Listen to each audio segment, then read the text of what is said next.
Commander Lyra Vex stood at the front of the council chamber with her arms crossed.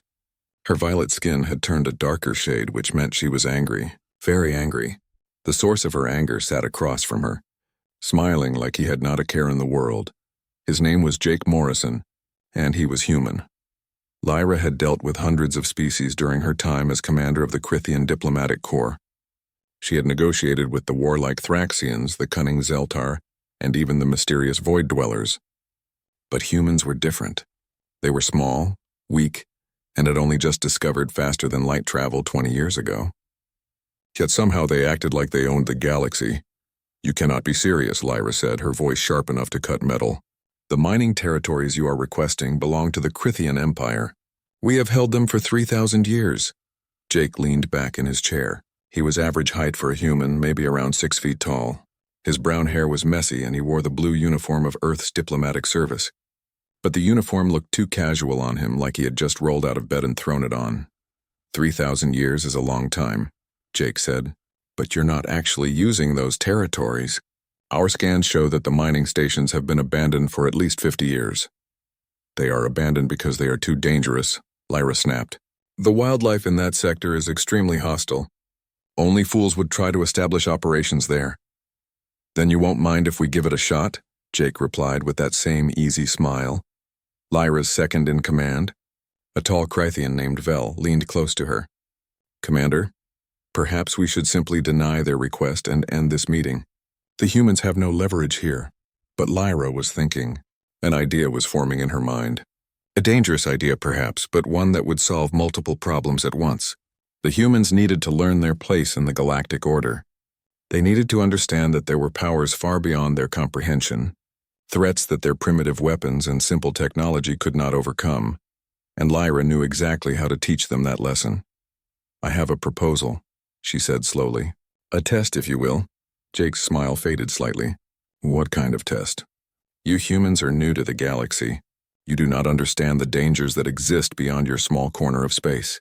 Before we hand over valuable territory to you, we need to know that you can handle what you will face out there. We've handled plenty of dangerous situations, Jake said. His voice was still calm, but Lyra could see a hint of caution in his eyes now. Not like this, Lyra replied. She turned to the large viewing screen behind her and activated it with a gesture. The screen showed a massive arena carved into red stone. This is the Grand Arena on Krithia Prime, our homeworld. For 2,000 years we have used it to test the courage of warriors and to execute the most dangerous criminals in our empire. The image changed to show a creature.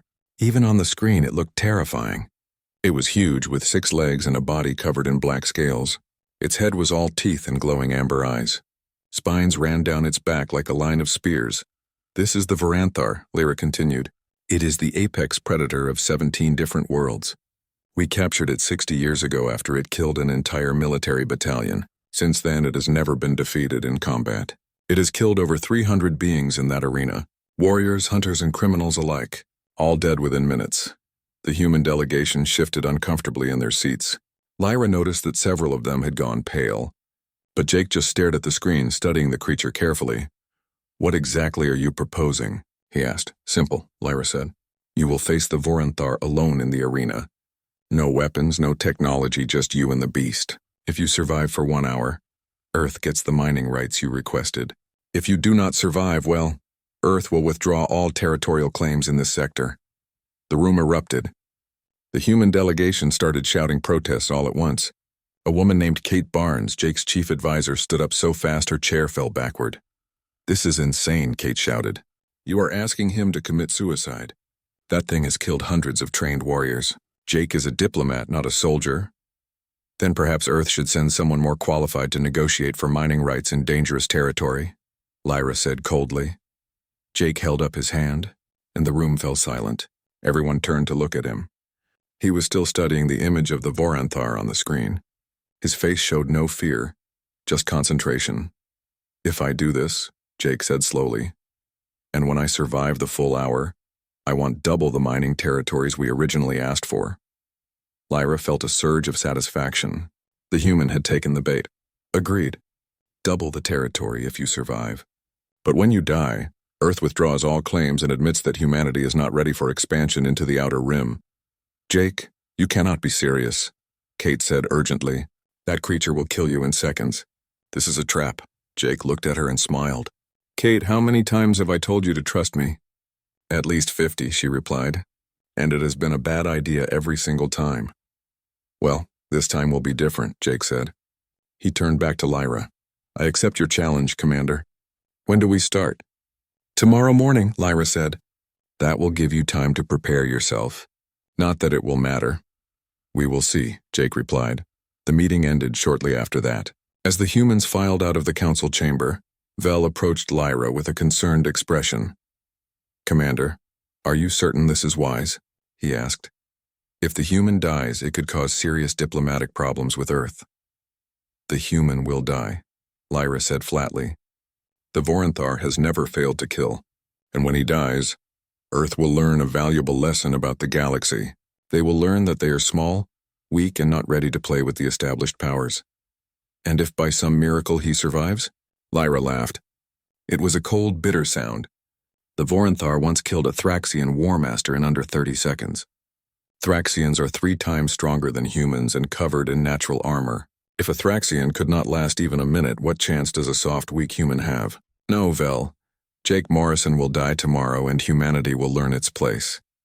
But deep down, in a part of herself she did not want to acknowledge, Lyra felt a small twinge of guilt. Jake Morrison seemed like a decent person for a human. He had been polite during all their negotiations, even when she had been rude to him.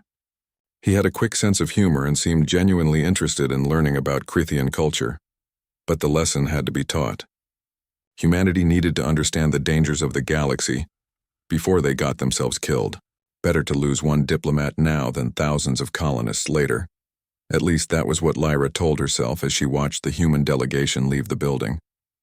Jake was laughing at something Kate had said, completely unconcerned about the death sentence he had just accepted.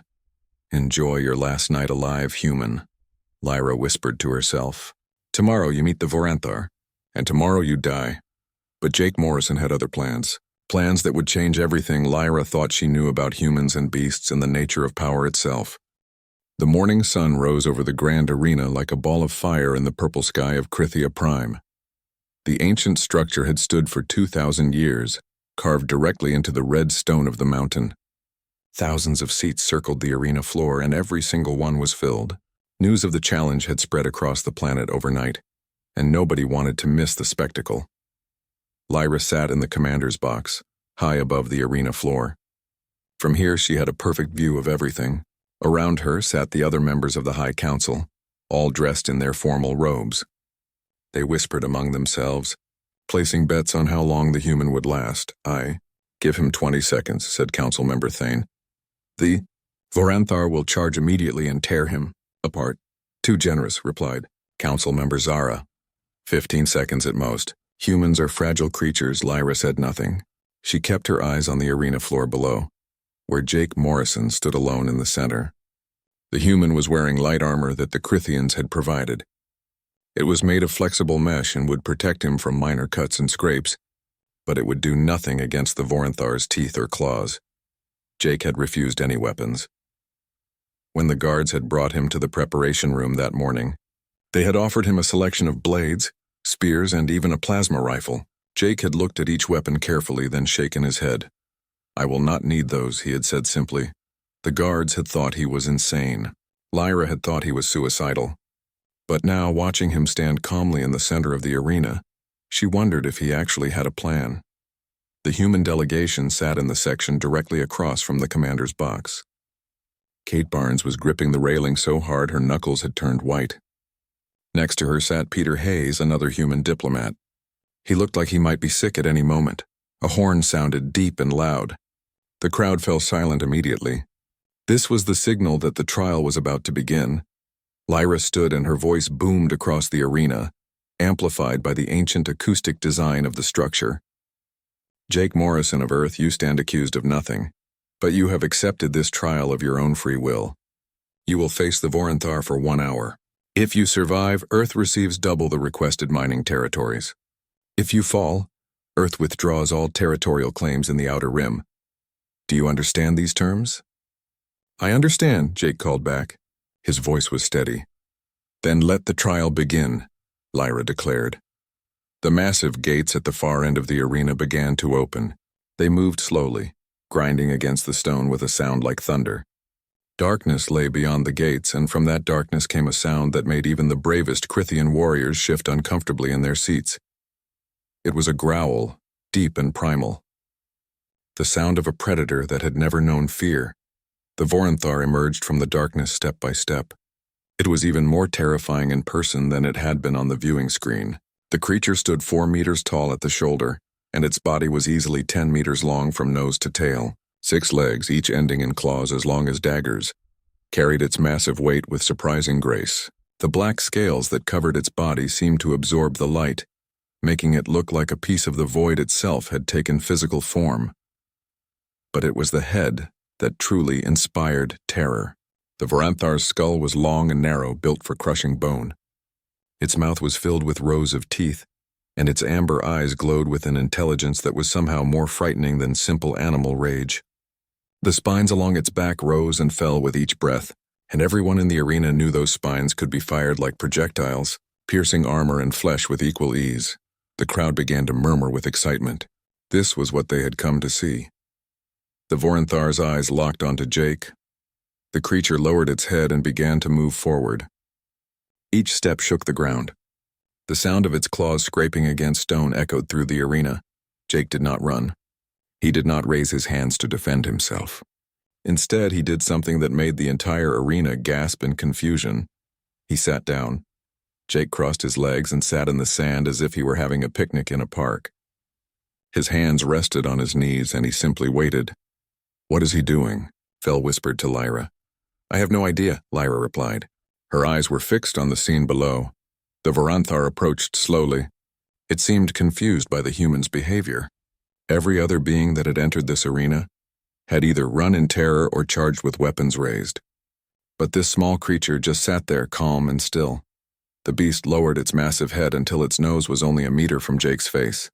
It sniffed the air and hot breath washed over the human. Jake's hair blew back from the force of it, but he did not flinch. He did not even blink. For a long moment, nothing happened. The entire arena held its breath. Then Jake moved his hand slowly to his pocket. "He is going for a weapon," someone in the crowd shouted. The guards tensed, ready to intervene if Jake broke the rules of the trial. But Lyra held up her hand to stop them. She wanted to see what the human would do. Jake pulled something small from his pocket. It was brown and looked like dried meat. He held it in his palm for a moment, then gently tossed it onto the sand in front of the Voranthar. The creature's eyes followed the object as it fell. The beast sniffed it carefully, and then something happened that no one in the arena had ever seen before. The Voranthar made a sound. Not a growl or a roar, but a low rumbling purr that seemed to vibrate through the ground. The beast's mouth opened and its long tongue carefully picked up the piece of meat. It chewed slowly and the purring sound grew louder. Lyra leaned forward in her seat. "What in the void is happening?" she whispered. Jake reached into his pocket again and pulled out another piece of dried meat.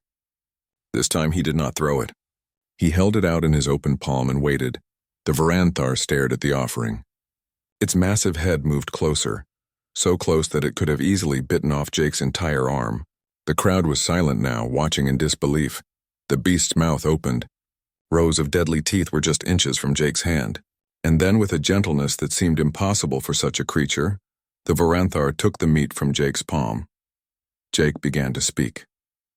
His voice was too quiet for anyone in the stands to hear, but his tone was soft and steady. He pulled out another piece of meat and offered it. The Voranthar took it again, and the purring sound grew even louder. Minutes passed. Jake continued to feed the beast one piece at a time. Between offerings, he spoke in that same calm voice. He was not pleading or begging. It sounded more like he was having a conversation. Then, the Voranthar did something that made the entire arena erupt in shocked gasps and shouts. The creature lowered its body and settled down on its belly in the sand. It brought its massive head level with Jake so they were face to face. The beast's glowing amber eyes stared at the human with what could only be described as curiosity. Jake smiled. Slowly, carefully, he reached out his hand and placed it on the Voranthar's snout. The creature did not pull away. It did not snap or growl. It simply sat there, allowing the human to touch it. "This is impossible," Thane said, his voice shaking. The Voranthar has never allowed anyone to touch it. Even the handlers use long poles and stay behind barriers. The human is using some kind of technology, Zara insisted. Some kind of mind control device. It is the only explanation. But Lyra knew better. She had seen the scanners when Jake entered the arena. He had no technology on him except for the simple communicator all diplomats carried, and that had been disabled for the trial. Whatever Jake was doing, he was doing it through natural means alone.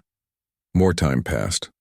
Jake ran his hands over the Voranthar's scales, examining them with genuine interest. He looked at the creature's claws, its teeth, even the spines on its back, and through it all he kept talking in that soft, steady voice. The beast responded to his touch. It shifted its weight, turning its head to give Jake better access to different areas. At one point, Jake seemed to find a spot behind the ridge of bone that served as the creature's ears.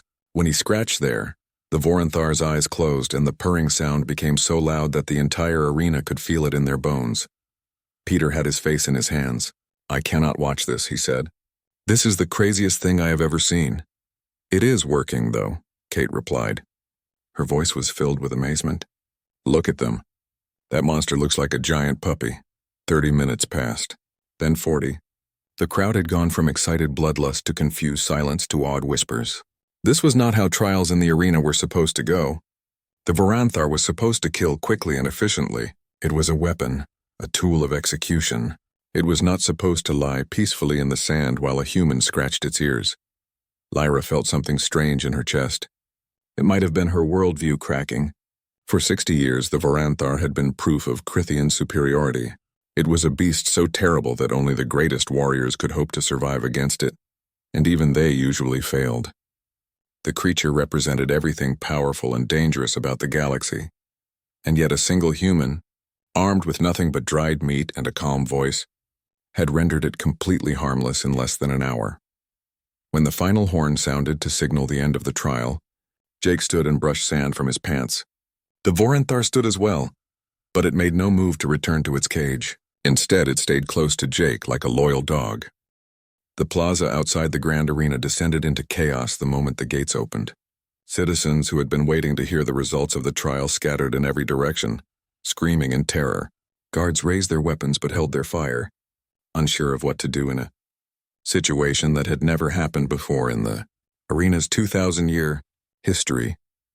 Jake Morrison sat calmly on the back of the Voranthar as the massive beast carried him through the ancient stone archway and into the streets of Krithia Prime's capital city. The creature moved with surprising care, its 6 legs finding purchase on the smooth streets without causing damage to the buildings or injuring any of the fleeing citizens. "Please remain calm," Jake called out to the panicking crowd. "He is not going to hurt anyone. Just give us some space." Nobody listened. The sight of the Empire's most deadly predator walking freely through the city streets was too much for most people to handle. Shop owners pulled down their metal shutters. Parents grabbed their children and ran for cover. Even the city guards, trained warriors who had seen combat on a dozen worlds, backed away slowly with their weapons pointed but not firing. Lyra ran down from the commander's box, her robes billowing behind her. Vel and several other council members followed, along with a full security detail. They reached the street just as Jake and the Voranthar turned a corner, heading toward the diplomatic quarter where the human embassy was located. "Stop him," Thane demanded, breathing hard from the run. "We cannot allow that creature to roam free in the city. It could kill thousands." "Look at it," Lyra said quietly. She had stopped running and was now walking quickly to keep pace with the human and the beast. "Does that look like a creature about to go on a killing rampage?" It was true. The Voranthar was walking at a leisurely pace, its head turning from side to side as if taking in the sights. Jake had one hand resting on the creature's neck, and he appeared to be giving it gentle directions by touch and quiet words. The beast responded to each subtle command, turning left or right, slowing down or speeding up as needed. They looked like they had been traveling together for years, not mere minutes. Kate and Peter had pushed their way through the crowd and were now jogging alongside the Voranthar. Kate had her communication device out and was frantically recording everything. "Jake, are you insane?" she called up to him. "What is your plan here?" "My plan is to get back to the embassy without causing a panic," Jake replied. "Not sure it is working, though." "You are riding on a killing machine through the streets of an alien capital city," Peter shouted. "Of course it is causing a panic." He is not a killing machine, Jake said firmly. His name is Big Red, and he is just misunderstood. You named it? Lyra could not believe what she was hearing. You have known the creature for less than an hour, and you gave it a name? Big Red seemed appropriate, Jake said with a shrug. Look at those scales in the sunlight. They have this deep red shine to them. It is beautiful, actually. The Voranthar, apparently recognizing its new name, made that same purring sound that had shocked the arena crowd. The vibration was strong enough that nearby windows rattled in their frames. They continued through the city in this strange procession. Jake and the Voranthar led the way, followed by the bewildered human delegation, then Lyra and the Crithian officials, and finally a growing crowd of curious citizens who were brave enough to follow at a safe distance. As they walked, Jake continued to speak softly to the creature. Sometimes he would pat its neck or scratch behind its ear ridge. The Voranthar responded to each touch with obvious pleasure, and Lyra began to see things she had never noticed before. The way the creature's eyes softened when Jake spoke to it. The careful placement of each massive foot to avoid stepping on anything important. The alert but not aggressive way it held its head, constantly aware of its surroundings but making no threatening moves. This was not the mindless killing machine that had terrified the Empire for 60 years. This was an intelligent being that was responding to kindness, perhaps for the first time in its captive life. They reached the diplomatic quarter after a 20-minute walk. The Earth Embassy was a modest building by Crithian standards, only 3 stories tall and made of the local red stone. A blue flag with Earth's symbol fluttered from a pole on the roof. Jake guided Big Red to stop in front of the embassy steps. The Voranthar lowered itself to allow Jake to slide down from its back. As soon as Jake's feet touched the ground, the massive creature nuzzled against his chest, nearly knocking him over. Jake laughed and pushed gently against the beast's snout. Easy, Big Red. You are a lot stronger than you think. He turned to address the creature, speaking clearly so everyone could hear. Thank you for the ride. You are a magnificent animal, you know that? You deserve so much better than fighting in that arena. The Voranthar made a low, sad sound. It lowered its head until its nose touched Jake's chest again, and Jake wrapped his arms around as much of the creature's massive skull as he could reach. Lyra felt something twist in her chest. Guilt, perhaps, or shame. She had spent 60 years viewing the Voranthar as nothing more than a weapon, a tool to demonstrate Crithian power. She had never once considered that it might be suffering, that it might be lonely, that it might crave the simple comfort of gentle touch and kind words. How did you do this? Lyra demanded, finally finding her voice. She pushed through the crowd to stand at the base of the embassy steps. How did you turn the Empire's most dangerous predator into a pet in less than an hour? Jake looked at her, and for the first time his easy smile was gone. In its place was something more serious, almost sad. Commander Vex, your people have been treating Big Red like a monster for so long that you forgot it is a living thing with feelings and needs. You starved it, hurt it, and forced it to kill. I just showed it a little kindness. That is all. It has killed over 300 beings, Lyra said. Warriors, criminals, and hunters. All dead within minutes of entering that arena. Yes, Jake agreed. And do you know why? Because you taught it that killing was the only way to survive. You punished it when it did not fight. You rewarded it only when it took a life. You created the monster, Commander. Big Red was just trying to stay alive in the only way you allowed. The words hit Lyra like a physical blow. She wanted to argue, to deny it, but she could not. Everything Jake said was true. The Voranthar had been captured as a young creature, barely more than a juvenile. The Crithian military had tried to tame it through force and pain. When that failed, they had turned it into an execution beast using food and freedom from torture as rewards for killing. They had created the monster, and they had called it justice. It is still the deadliest predator in the Empire, Lyra said weakly. The argument sounded hollow even to her own ears. No, Jake corrected.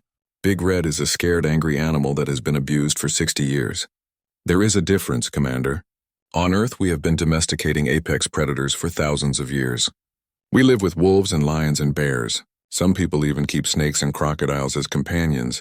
We have learned that even the most dangerous creatures respond to patience and respect.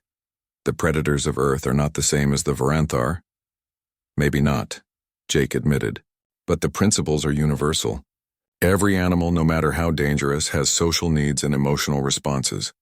Your people just never bothered to learn what Big Reds were. You saw a weapon instead of a being. Vel stepped forward, his hand on his weapon. This is all very touching, but the Voranthar still cannot be allowed to roam free. It must return to the arena, Big Red growled. It was not the purring sound it had made for Jake, but a deep warning that made everyone except Jake take a step back. The creature moved to stand between Jake and Vel, its body tense and ready. Easy, Jake said, placing his hand on Big Red's leg. Nobody is going to hurt you. I promise. The Voranthar relaxed slightly but kept its eyes fixed on Vel. You see, Jake said to Lyra. Big Red is not aggressive by nature, but it has learned to expect violence from your people. It is defending itself and me because it thinks we are in danger. We are in danger, Thane said from the back of the crowd. That beast could turn on you at any moment, human. You are a fool if you trust it. I am a fool who is still alive after an hour alone with it in an arena, Jake replied, which is more than 300 of your warriors can say. That silenced the crowd. Kate cleared her throat. Jake, what happens now? You cannot keep a 4-meter-tall predator as a pet in the embassy. We do not have the space or the facilities, I know, Jake said. He looked at Big Red, and the creature looked back at him with those intelligent amber eyes. But I cannot leave him here either, not after seeing how he has been treated. The creature belongs to the Crithian Empire, Lyra said. But even as she spoke, she knew it was a losing argument. The Voranthar had made its choice clear. It did not want to go back to the arena. It wanted to stay with Jake. Does it? Jake asked. Because I think slavery is illegal under Galactic Council law, and keeping a sentient creature captive for the purpose of forced combat sounds a lot like slavery to me. The Voranthar is not sentient, Lyra protested. It is an animal, is it? Jake turned to Big Red and spoke clearly. Big Red, if you could choose, would you rather go back to that arena or come with me to a place where you would be The night passed slowly for Lyra Vex. She sat in her private chambers overlooking the city, unable to sleep. Every time she closed her eyes, she saw the same image playing over and over in her mind. Jake Morrison sitting calmly in the arena sand while the Voranthar approached. The moment the beast had taken food from his hand. The way it had lowered itself to give him a ride, like some kind of loyal mount from the ancient stories. It should not have been possible. Everything Lyra knew about the Voranthar said it should not have been possible. And yet it had happened, witnessed by thousands of her people. Her communication device chimed. It was Vel. Commander, you need to see the news feeds, he said without greeting. The footage from the arena has spread across the entire planet. It is on every channel. Lyra activated her viewing screen. Vel was right. Every major news organization was showing the same images. Jake and the Voranthar in the arena. Jake riding through the streets on the creature's back. The shocked faces of the crowds. Some channels were calling it a miracle. Others were calling it proof that the Crithian Empire had grown weak. But the worst ones were asking the question that Lyra had been trying to avoid all night. If a single human could tame the Empire's most dangerous weapon with nothing but kindness, what did that say about the Empire itself? She turned off the screen and looked out at the city. Dawn was breaking, painting the purple sky with shades of orange and red. Somewhere in the diplomatic quarter, Jake Morrison was probably sleeping peacefully next to a 4-meter-tall killing machine that now thought of him as a friend. Lyra stood and dressed in her formal robes. It was time for the meeting. The council chamber was already full when Lyra arrived. The entire High Council was present, along with military advisors, cultural experts, and even a xenobiologist who specialized in predator behavior. They all fell silent when Lyra entered. We have a problem, Thane said without preamble. The human made us look like fools yesterday. The entire galaxy will hear about this within days. Our reputation as a strong military power is at risk. Our reputation is not the issue, Lyra replied coldly. The issue is that we have been torturing an intelligent creature for 60 years and calling it justice. The Voranthar is not intelligent, the xenobiologist said. My studies have shown that it operates on pure instinct. Your studies were done while it was being starved and tortured, Lyra shot back. The humans showed us a completely different creature in less than an hour. Perhaps your studies were flawed.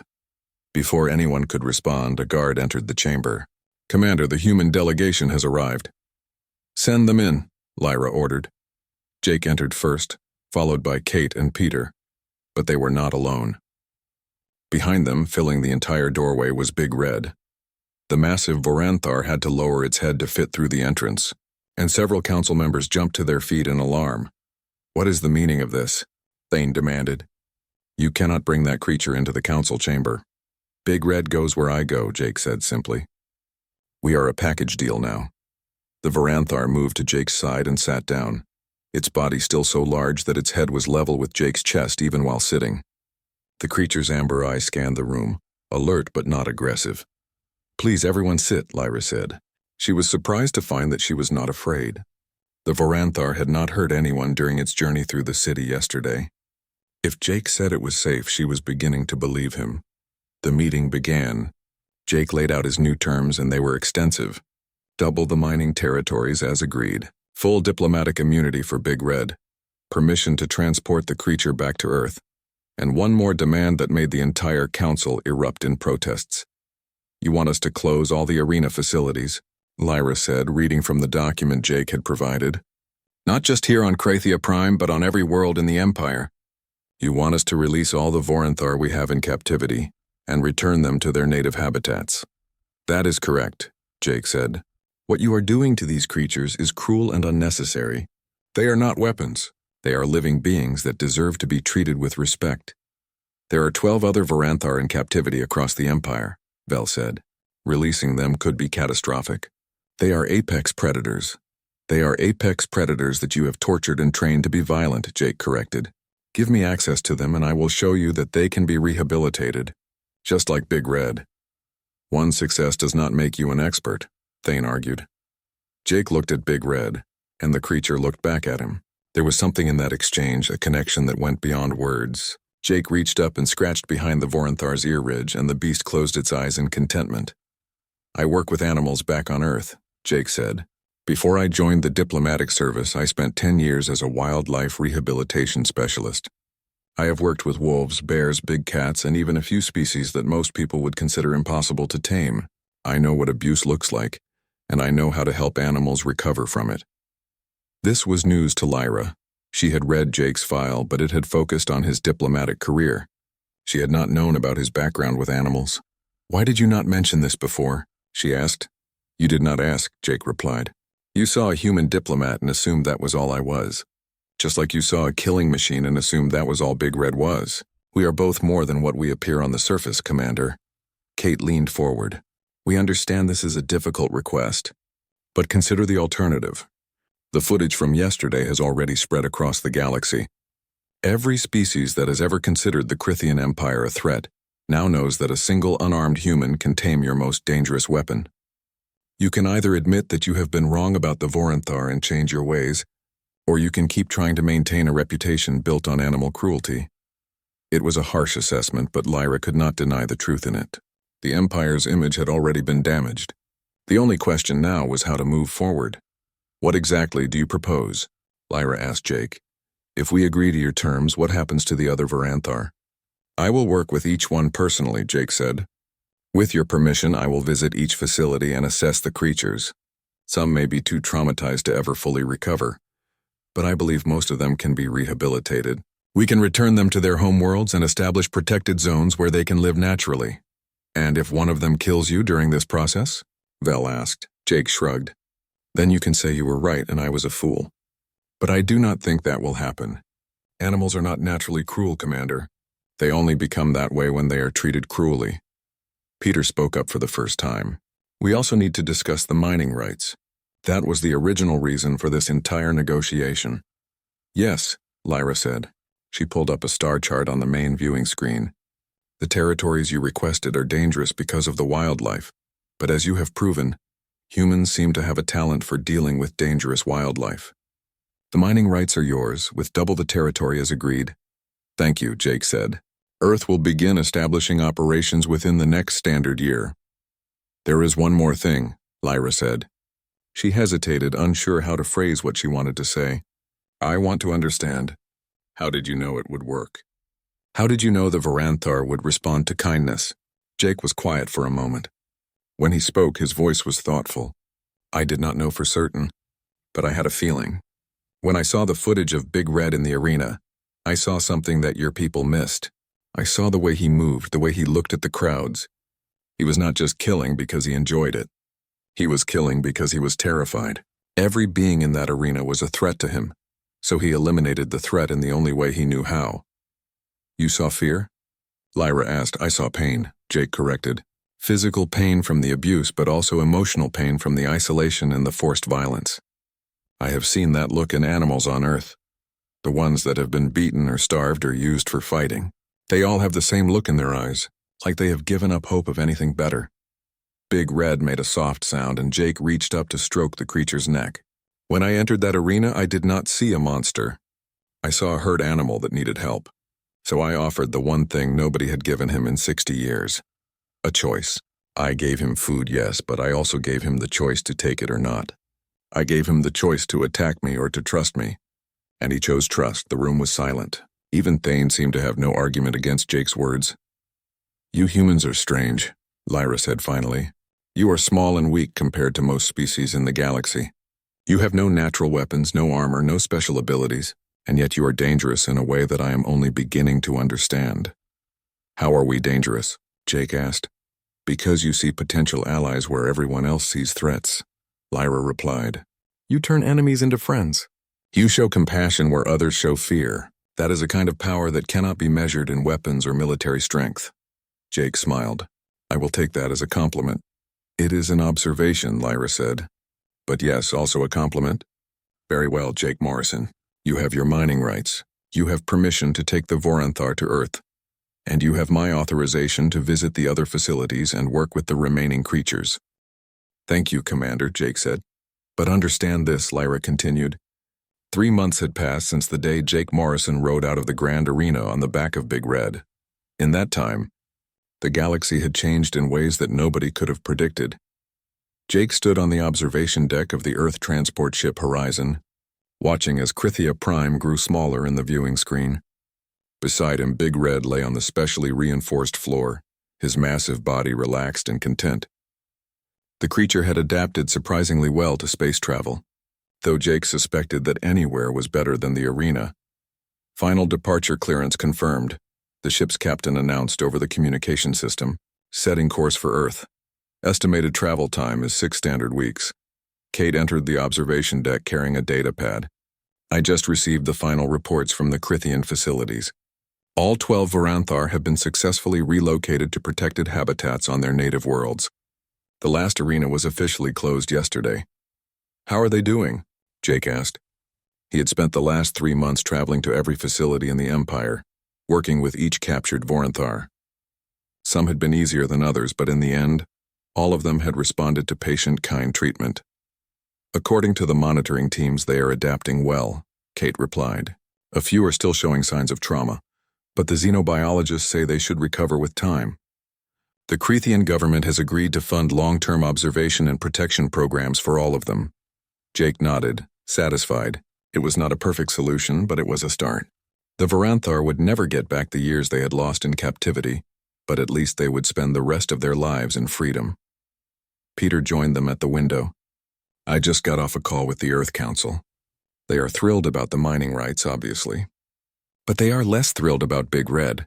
There is apparently a very heated debate about whether we should allow an alien super predator on Earth.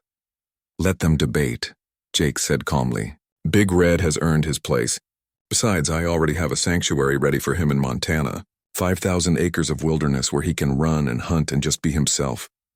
You bought 5,000 acres? Kate asked in surprise. The diplomatic bonus for securing the mining rights was very generous, Jake replied with a smile. I figured it was appropriate to use it for this. Big Red made his purring sound at the mention of his name. Jake reached down and scratched the spot behind the creature's ear ridge that he had learned was Big Red's favorite. The data pad in Kate's hand chimed. She looked at it and her eyebrows rose. We just received a message from Commander Vex. She wants to speak with you. Jake moved to the communication terminal and activated it. Lyra's face appeared on the screen. She looked tired but pleased. Jake Morrison, she said by way of greeting. I wanted to give you a final update before you left our space. The High Council has officially issued a statement declaring the arena trials to be ended permanently. They have also established new animal welfare laws across the Empire. That is good news, Jake said. Thank you for pushing that through. It was not difficult, Lyra admitted. After what you showed us, public opinion shifted dramatically. Most citizens are ashamed of what we did to the Voranthar. The council members who opposed the changes were voted out within weeks. Change is never easy, Jake said. But it is necessary. Lyra was quiet for a moment. When she spoke again, her voice was softer. I owe you an apology, Jake Morrison. I tried to have you killed to teach humanity a lesson about power. Instead, you taught us a lesson about compassion. You showed us that true strength is not about domination or fear. It is about understanding and connection. You do not need to apologize, Commander, Jake said. You were doing what you thought was right for your people. We all make mistakes. What matters is how we respond when we realize we are wrong. Humans are going to be a significant force in the galaxy, Lyra said, not because of military might or technology, but because of this quality you have.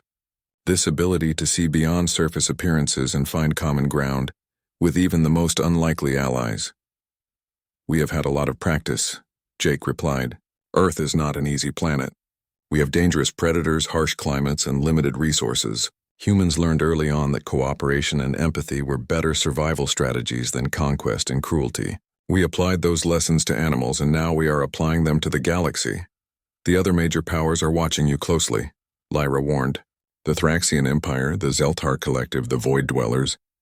They have all seen the footage from the arena. Some are intrigued. Others are concerned.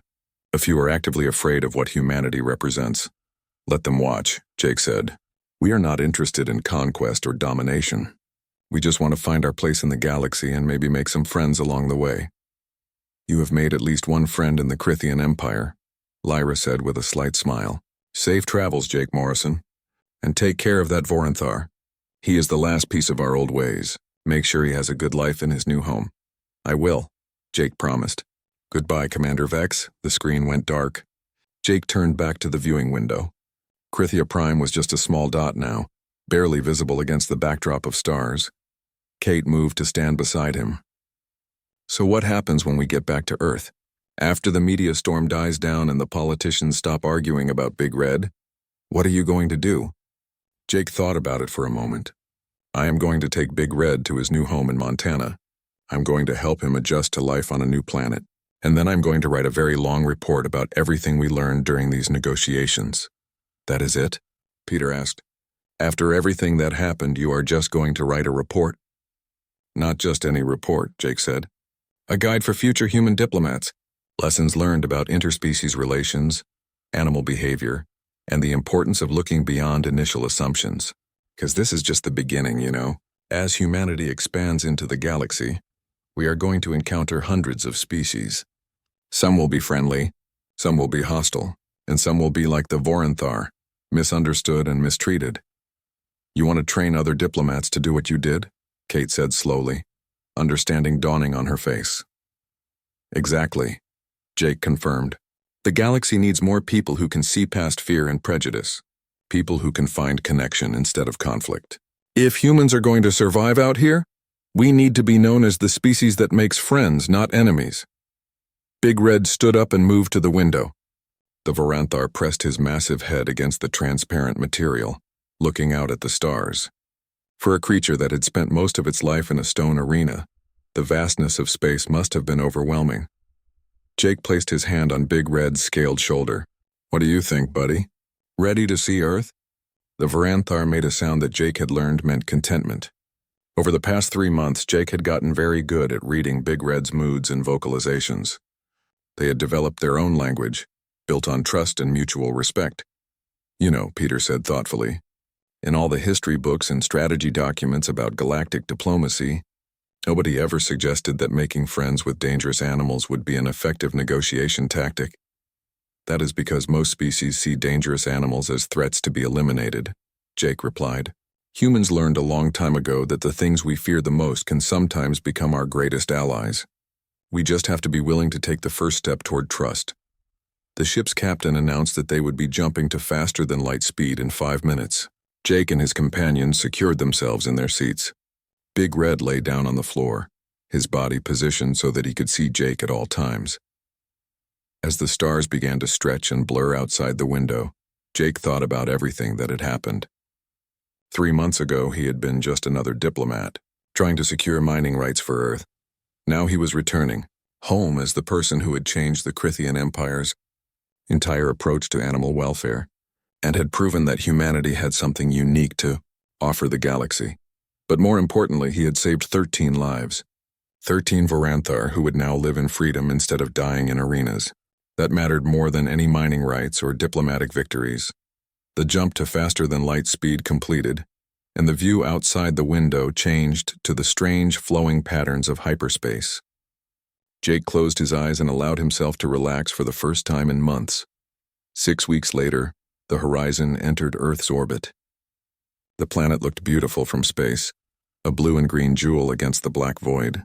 Jake had traveled to a dozen worlds during his career, but none of them compared to home. The landing procedure took several hours. They touched down at the main spaceport in Montana, not far from where Jake had purchased the sanctuary land for Big Red.